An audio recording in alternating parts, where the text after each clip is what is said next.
big and bright, deep in the heart of Texas. Well. Nancy Pelosi believes that Neil Gorsuch will be bad for our food. But for the most part, he's pretty getting high praise from people.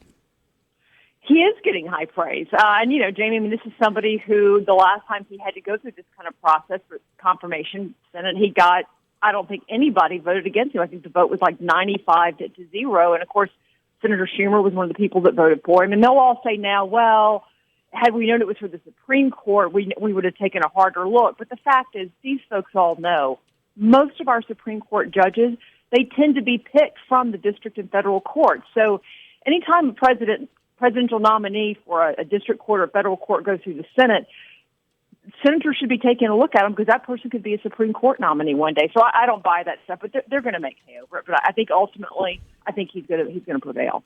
Yeah, I think certainly so. And it's interesting how, in terms of his rulings, and especially with the Hobby Lobby case, I wanted to point out something that Nancy Pelosi said about that case, and it's just very briefly, because she basically just aired it all out and said he's the most evil guy on earth. And here's cut number 7. Here's Nancy Pelosi. Hostile to women's reproductive rights, Hobby Lobby case, for example. So that's one of the things that really sticks in my craw about the liberal view of the Hobby Lobby case, as if that is some kind of infringement on the rights of women and indeed even reproductive rights by allowing Hobby Lobby to have the freedom that is confirmed by the Constitution. But, forget, the fact that she's hostile to any individuals or businesses' personal religious beliefs or rights. See, it's only the rights that they care about. They don't care about all rights. They only care about the rights that they call the reproductive rights. The reality is, as we know in the Hobby Lobby case, that was all about a company saying, we're providing insurance for our employees. That insurance actually has birth control in it. But there's 2 different kinds of birth control we aren't going to cover because we believe those can be abortifacients. So not only did Hobby Lobby not tell its employees they couldn't have birth control, it also said, here's like 18 different kinds that our plan covers. It's just these 2 that we aren't going to cover. Doesn't mean you can't use them, but if you do, you're going to have to pay for those on your own. I hardly call that infringing upon a woman's right. That is so ridiculous. It just doesn't even hold muster. And what I think will be great about Gorsuch is apparently he is similar to Antonin Scalia, and that he will write those kinds of decisions, whether it's majority opinion or minority opinion, which spells out very clearly what a case is about so that all of us, even those of us who didn't go to law school, understand what's going on and don't get caught up in the kind of lies that, frankly, people like Nancy Pelosi are spewing. Yeah, and what's refreshing about this approach, because and this is why I do believe people were perplexed by the fact that evangelicals voted for Donald Trump in the way that they did.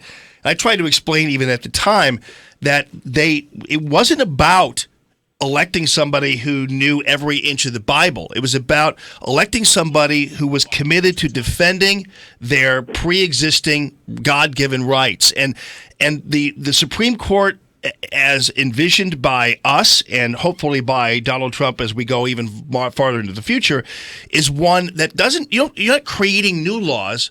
You're just reconfirming and protecting the rights that we already have. That's exactly right.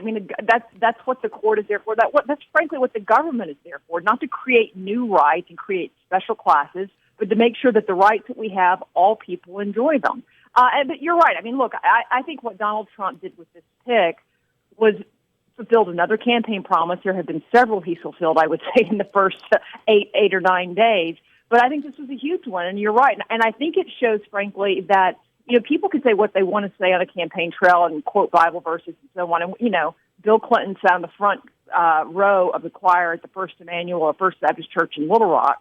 I don't think most evangelicals think he was the best president in terms of standing up for moral values or the rights of the unborn or the rights of marriage and so on. So, I think you have to look at what somebody does, not just what they say and what they quote. And thus far, I have to say Donald Trump has been more conservative in his actions and the steps he's taken in office than a lot of folks who have run as Republicans and have run as even conservatives in terms of what they actually did when they got in office. So if he is confirmed, and it's likely he will be, and I know that Senator McConnell's talked about the nuclear option, all that kind of stuff. I even don't think that will be necessary. But once he is confirmed, what do you think the first case will be that he deals with? It's very hard to tell because the question is when will he be confirmed? Yeah. Will he be confirmed in time for when the court comes back in April, or and be there for that term, or will this be something that gets dragged out and he's not there until the court comes back for the next term in October? So a lot of that's about timing. But there are a lot of religious liberty cases in the pipeline. Some of them dealing with Obamacare, and until that's overturned completely and Congress repeals it, those are going to continue to be issues.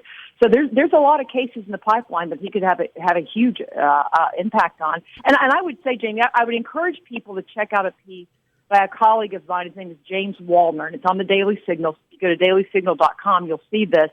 That basically talks about how, you don't have to use the nuclear option, but there are ways to deal with the filibuster. You just make them do the old-fashioned filibuster, which is every senator who opposes, you get 2 speeches for every time, for this nominee, but that's it. You get 2 speeches, and you got to keep it going on a continuous calendar. So if people remember the kind of Mr. Smith goes to Washington approach, if the Democrats want to spend a week with each single one of them standing up and giving 2 speeches and doing it continually without taking a break, and then we have a vote at the end, we can do it that way. That's fine. If they want to really play by the filibuster rules. But this kind of fake filibuster where they basically just say, I object, and then nobody really does anything except object and not show up, that's what Mitch McConnell should not let stand. Have we been able to decipher through this cluttered mind of hers what exactly a Justice Gorsuch would do about our food? Clean air, clean water, food safety, safety in medicine, and the rest. If you care about that for your children, he's not your guy. So what will he be? Just keep that, keep that soundbite. You'll be able to play it for every nominee he ever makes, every judge he ever nominates. Yeah. It'll be the same soundbite over. I mean, I went out to Dulles Airport day before yesterday, or maybe it was yesterday, I lose count, to interview these protesters who, all upset about the refugee ban. And the next thing I know, this woman comes up to me. She's like, I want to say something. So I'm like, okay. I put the microphone in front of her. She's just talking about climate change and how science has been thrown out the window and how she's going to go to some seminar put on by Al Gore. And I'm like, what? And so somebody emailed me who watches it. They're like, wait, she went to the airport to protest climate change? I'm so confused. These folks, it doesn't matter what the issue is. Right. They're opposed to Trump. They're opposed to any agenda item that conservatives have.